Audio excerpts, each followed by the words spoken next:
Hello po mga kaibigan, kamusta po uli kayo mga kakwento at meron na naman po tayong kwentong kontra dito sa mga claims po nitong si Senate President Alan Peter Cayetano at yung kanyang Sergeant at Arms mga kaibigan. Marami na kasing kwento at lahat po yan ay ating binabasa, kaya lang yung iba naman po talaga ay agad-agad na nagsasabing kagagawan ito ng NBI at ito ay parang alam mo yun, drama ni Pangulong BBM.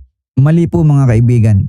Kasi kung titingnan nyo yung mga angulo at yung mga video na nakuha po ng media at yung mga nag-share ng kung ano-anong nangyari dyan, makikita nyo po na itong nangyari sa Senado kahapon ay isang kabobohang overreaction po ni Alan Peter Cayetano at ni Master Sergeant Mau Aplaska.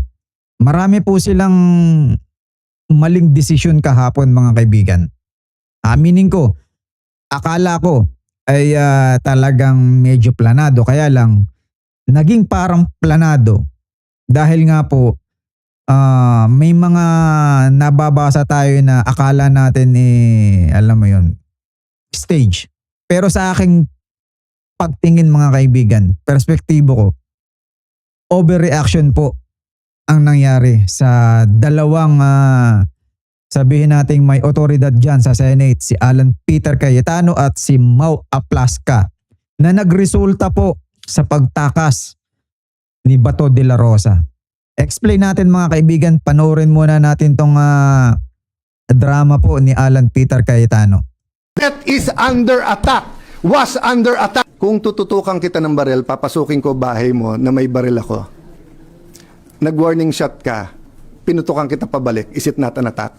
Sorry Yung nangyari kasi kahapon, yung warning shot na ginawa ng OSAA, mga kaibigan,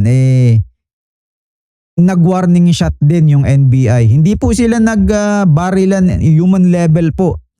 Yung sobrang daming putok na ginawa kahapon na nakikita natin ngayon yung mga pictures, alam mo yun, parang matinding warning shot dun sa nasa kabilang side po, yung GSIS side.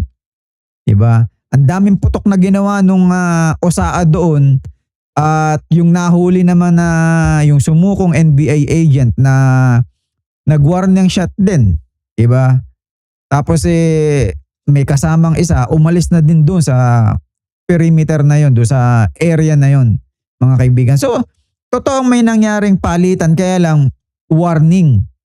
Kasi tinatanong nung kabilang side Sabi kasi kanina ni Aplaska doon sa interview kay Corina Sanchez, tinatanong nila kung sino yung nasa kabilang side.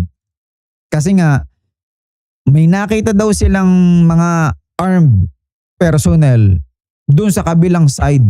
Kaya nung nakita nila sa CCTV yon, gumawa sila ng move para nga malaman kung ano nga kung sinong personnel yon.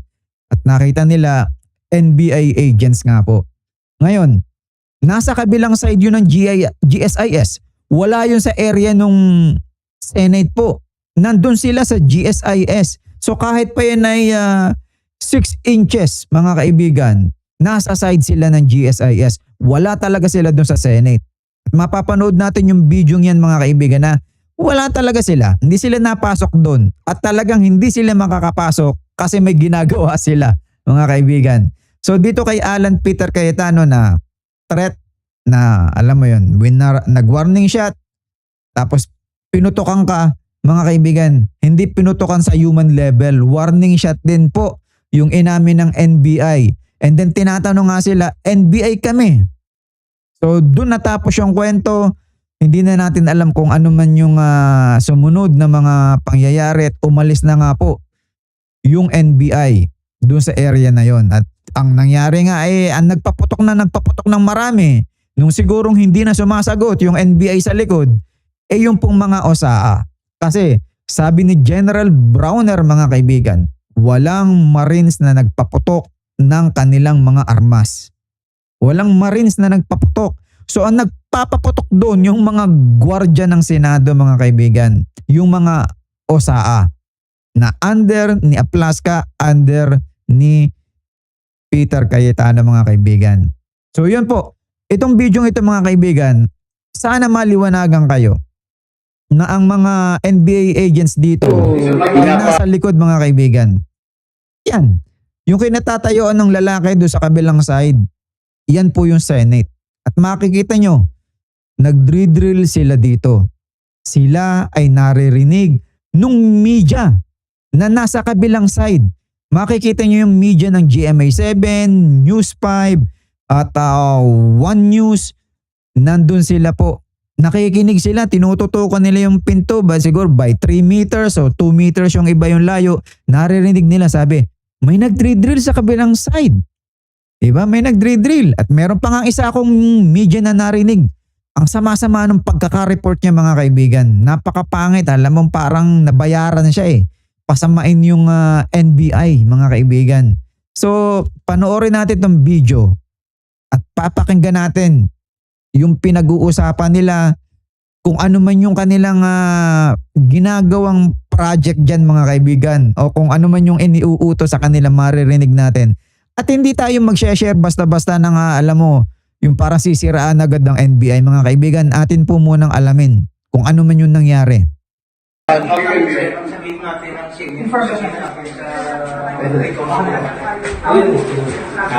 Sige, sir natin na. Oh, di ba? Ang sabi, sige, isi-shield natin yan. Oh, isi-shield nila yung pintong ito. Siguro ang pintong ito ay ang pakabig niya na papunta sa GSIS. Kasi Senate po yung kabilang side niyan eh. So sinisild nila, ginagamitan nila ng drill. Binubutasan muna mga kaibigan. Kaya nga.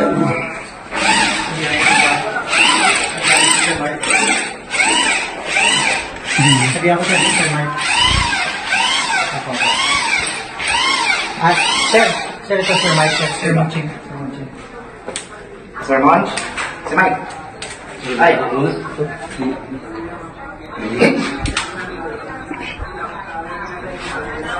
Oo, binanggit na ni Diction, kasama ni Diction team leader ngayon. Magdi-deploy sila lahat. Yung mga rin nakapag-deploy na. Tugunin ko kuya para mga bida. Hindi pa kasi Mga kaibigan na merong binabanggit dyan na parang mga bida. Na parang mga bida. nandito pa sila sa may setting kasi nandito yung, parang langgam eh. yung action ngayon. Bida. Oh, 'di ba? Sinasabi nung lalaki na nagbibideo na alam mo yun, parang mga langgam, media. So talagang makikita natin kahapon, ang dami talagang media mga kaibigan, 'di ba? Takbuhan sila punong-puno yung isang aisle, punong-puno ng media mga kaibigan. Kaya sinasabi nung lalaki dito, bida-bida, tapos parang langgam, media. So yun yung narinig natin mga kaibigan ha. Siguro nga talaga, pine-prevent nila yung media na mag-cross dyan sa side ng GSIS. At yung general manager siguro ay parang naiinis at pati yung side nila ay dinadaanan na nga, tinatambayan siguro ng media at iniutos ng general manager na pakisecure nga po nito NBI. Hindi sila nagpunta o humingi ng tulong sa PNP kundi NBI yung pinapunta nila. Diba? At yun ang sinabi, talaga namang may report, alas 6 kasi alas 6 pa yan mga kaibigan, 7 yung nagpuputukan eh. So makikita natin, nagdrill sila at sinasabi kanina, sige, sealed natin yan. Tuloy natin. Pero napakita namin yan.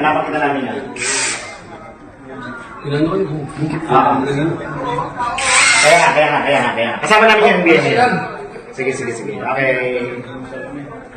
Kaya to. Makapagsipa. Baka na signal sila. Makapagsipa kung matamaan ka. Hindi na nila manan. Baka naman nag-interview. Ayan mo na, ibaan mo na isang yun. Ayun, no. Nagsalita yung isang lalaki. Sige na, ibaon mo na yung isang yan. So most probably, tornilyo yung ibabaon nila dun sa side ng pintuan. babaon dun sa kantong yun, binubutasan nila, ipapasok ngayon yung tornilyo para nga naman ma-sealed, hindi mabuksan. So, dalawa na yung na-sealed nila dyan, dalawa na yung na-tornilyo nila dyan.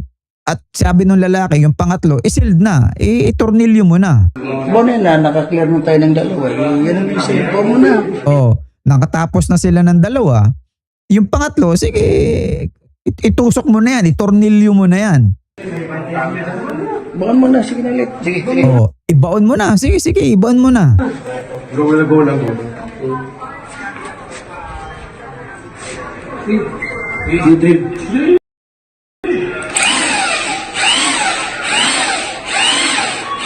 So yung isang lalaki, nakikinig siya. Kasi nga maraming media dun sa side na yan na nagsabi may nagdri-drill. Marami talagang tao dun sa side. Kasi nga nandun yung mga media. Marami din namang tao sa side na to. Kaya lang most probably, hindi media. Wala silang masyadong madaming, alam mo yun, mga camera. Nuts. Nuts.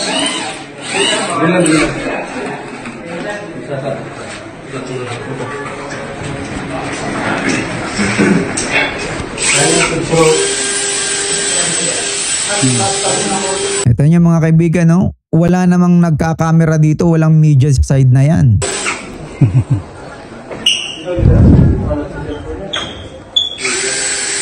So, dito mga kaibigan na may mga NBA agents nasa side ng GSIS. Wala sila doon sa loob ng Senado. Nasa side sila, nasa kabila sila ng pader. So, totoo talaga na hindi nagbigay ng NBI o hindi nagpadala ng NBI doon sa side ng Senate. Doon sa loob ng Senate, doon sa aisle ng Senate. Kasi nga, hindi sila doon pinapapunta. May direktiba sa kanila na wag kayong pupunta sa Senate premises, wag kayong pupunta sa loob. Diyan lang kayo sa GSIS. Diba? So walang media dyan, may nagkakamera pero wala tayong makikitang mga kung ano mga reporters dyan. Sila may access dito, di ba? Ha? Sila ang may access dito. Sila lang po. Oh, sir, sinay ka na lang. Oo, 'di ba? Sinasabi nung isa, sinild na niya. 'Di ba? Naka-sealed na yung pintong 'yan. Malaki sigurado yung pintong 'yan. Kaya lang merong mini door sa side. Oh, may mini door pa eh. Isang two door na malaki at isang mini door sa side. So hindi talaga nila, kumbaga parang sinisecure nga na walang maglabas-pasok diyan. 'Di ba? Kasi yun nga ang kanilang mission eh. Yun yung direktiba sa kanila. Yung premises niya na inyong i-secure for peace and order. Sila sir, ang mayroon control. Hindi, marami nag-telephone, nakala dito tayo papasok. Ayun. Yun yung pinaka parang malalaman natin mga kaibigan. Tensyonado talaga doon sa kabilang side. Pakinggan niyo ulit yung sinabi ng lalaki. Sila sir, ang mayroon control. Marami nag-telephone, nakala dito tayo papasok. Ayun. Ang sabi ng lalaki, yung iba doon nagsesermon, akala dyan sila papasok sa pintong yan. Diba? Ulitin natin mga kaibigan para talaga marinig nyo yung sinabi ng lalaki. Sila sir, ang mayroon control. Hindi, marami nag-telephone, nakala dito tayo papasok. Oh, 'di ba? Yung iba nagsesermon, akala dito tayo papasok. 'Di ba? So tensyonado yung sitwasyon. 'Di ba? Kasi nga yung Sergeant at Arms ni Alan Peter Cayetano ay kaklase ni Bato de la Rosa. So malalaman natin na yan ay talagang mahigpit. Kasi poprotektahan niya yung kanyang mista. So, tensyonado at talaga namang yung lalaki nga ay nakakaramdam na ng, alam mo yun, paninita. Kasi ang sabi niya, yung iba, yung nasa side nga ng pintong yun ay nagsesermon sa kanila. Tinatanong siguro sila, kinukulit sila, 'Di ba? May ginagawang interrogation sa kanila. Yan ba kayo papasok? 'Di ba? So sabi naman ng lalaki, may nagsesermon sa amin, akala dito kami papasok eh. Oh. So sinisild ngayon nila yung pintuan. 'Di ba? So ang pangyayaring ito mga kaibigan ay kung mapapakinggan natin yung report ni Corina Sanchez, kaya lang may ano yan mga kaibigan eh. May copyright yon. Ang sabi doon, nagre-report si Aplaska kay Senate President Alan Peter Cayetano na mayroong mga lalaki doon sa side ng GSIS na pintuan. Nakita nila sa CCTV, armed na mga lalaki. So, kung makikita natin, kung parang mabibilangan natin yung lalaki na NBI doon sa side, parang mga 6 or 7. So, yun yung tansya, mga kaibigan. At parang ganun nga karami, mga 6, 7. So, doon, sarado na tong pintuan, hindi siguro sila magkarinigan mga kaibigan. Merong CCTV na nakikita dito, yung security force ng Senate, malamang iisang integrated na system yan na security camera, 'di ba? Kung ano-ano pang mga CCTV at security gadgets ang nadyan. Nakikita nila may tao doon. So, nag-report daw si Aplaska mga kaibigan kay Peter Cayetano. Nag-report siya. Ang sabi niya, sige, puntahan nyo.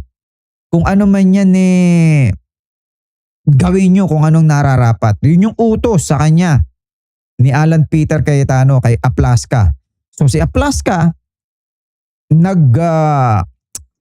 tawag ng Marines at ng mga pulis at nagsuot siya ng best mga kaibigan. Doon na nagsimula. Nagmarcha na sila. Nagmarcha na sila doon sa pintuan. Yung likod ng pintuan na yan mga kaibigan, nagmarcha na sila dyan.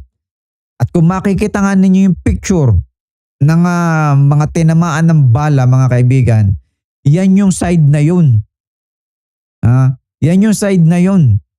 Kaya nga mga kaibigan, overreaction na nangyari dito na ang naging resulta, sinamantala ni Bato de la Rosa mga kaibigan. Yun lang ang nakikita ko kasi inosente itong nasa kabilang side itong nasa NBI Inosente sila kasi nagre-reklamo sila alam mo yung side na yan, maraming reklamo sa atin na inaano tayo, sinisit tayo na baka daw dito tayo dumaan. Diba? At nagkakaano sila. Consistent yung kwento. Nagpadala ang NBA doon kasi request nga ng general manager. Diba? Na i-secure yung area. And then nagsisecure sila doon sa kabilang side.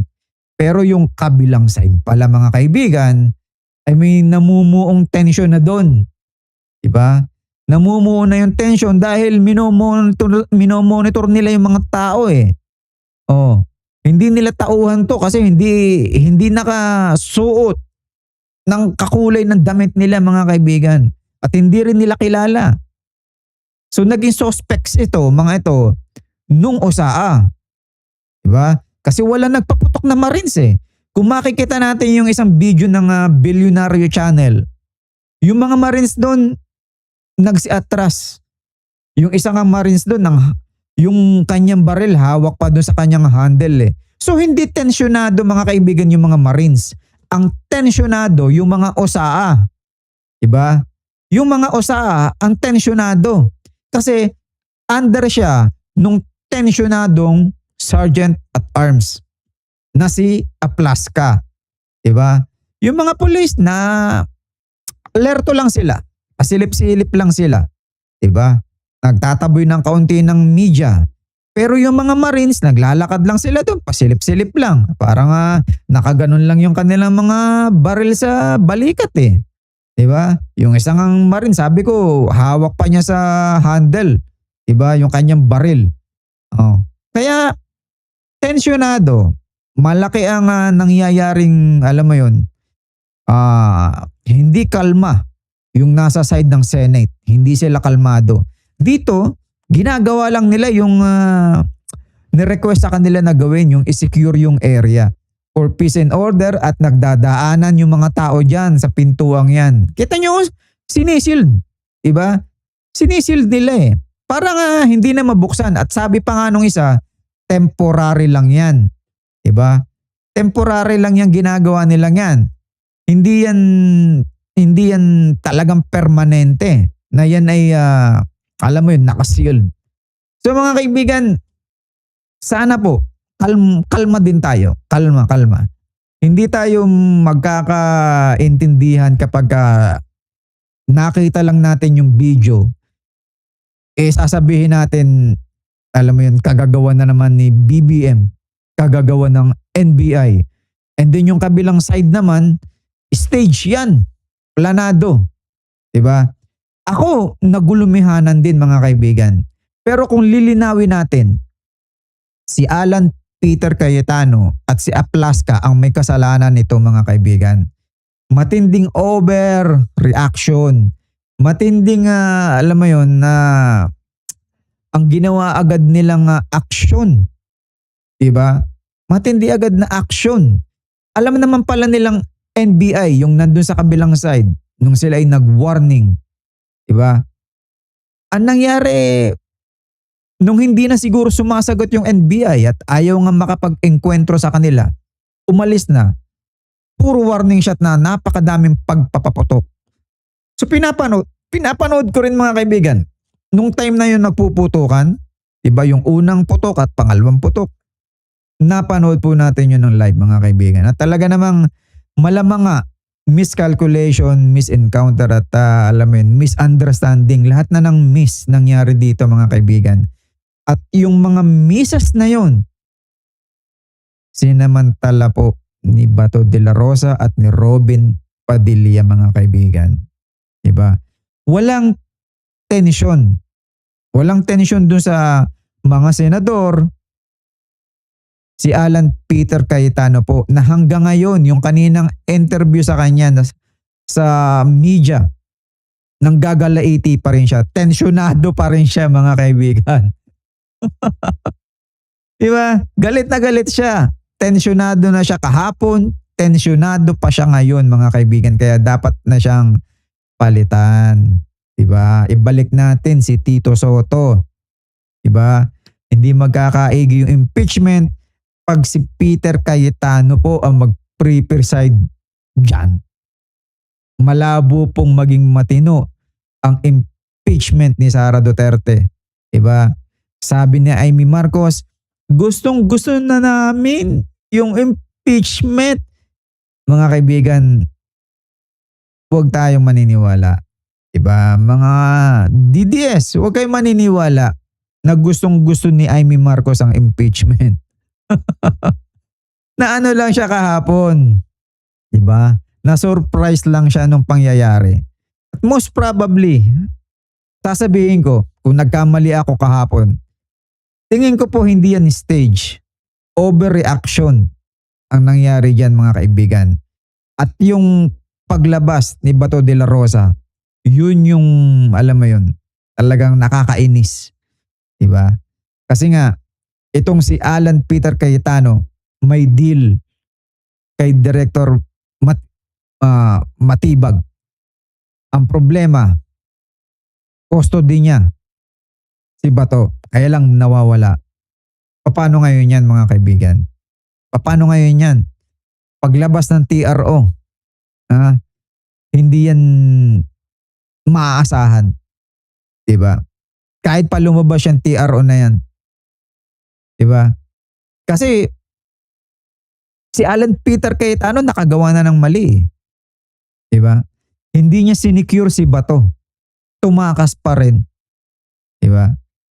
Malamang kung halimbawa ang pangyayari naman ni si Robin Padilla nagpatakas. O edi mananagot si Robin Padilla. Diba? Managot sila pareho. Kasi yung pangyayari niyan, inaasahan talaga after 3 days may decision ng court dyan. Dahil nga, may agreement, may concession yung dalawa ni Matibag. Diba? So, dito mga kaibigan, sana alam niyo yun.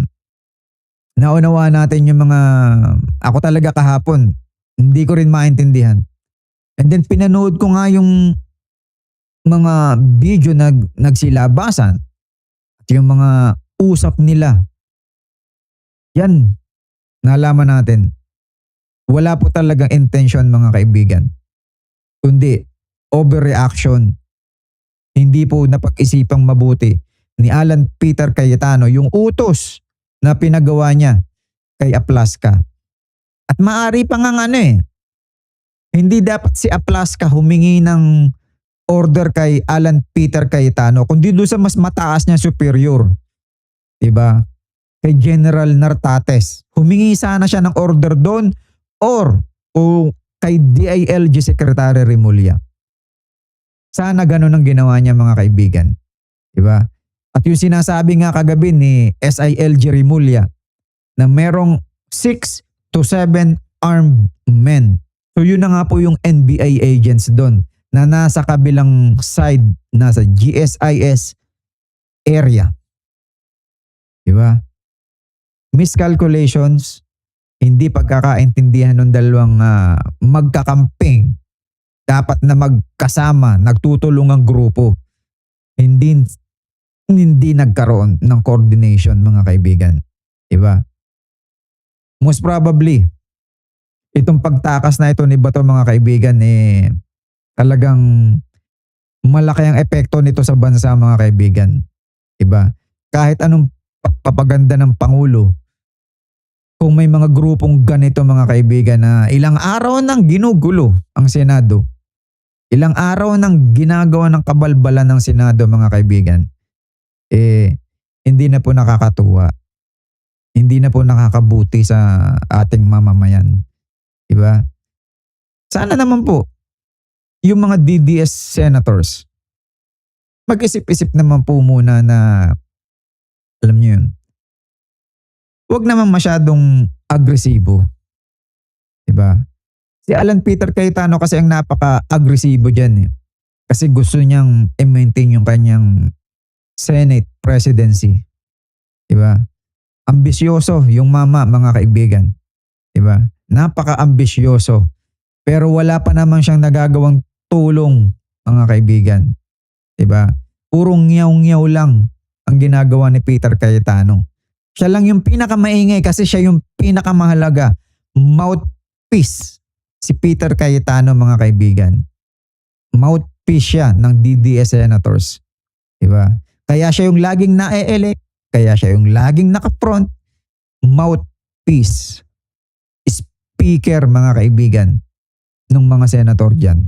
So mga kaibigan, hanggang dito na lang po. Salamat sa inyong pagtingin dito sa ating opinion.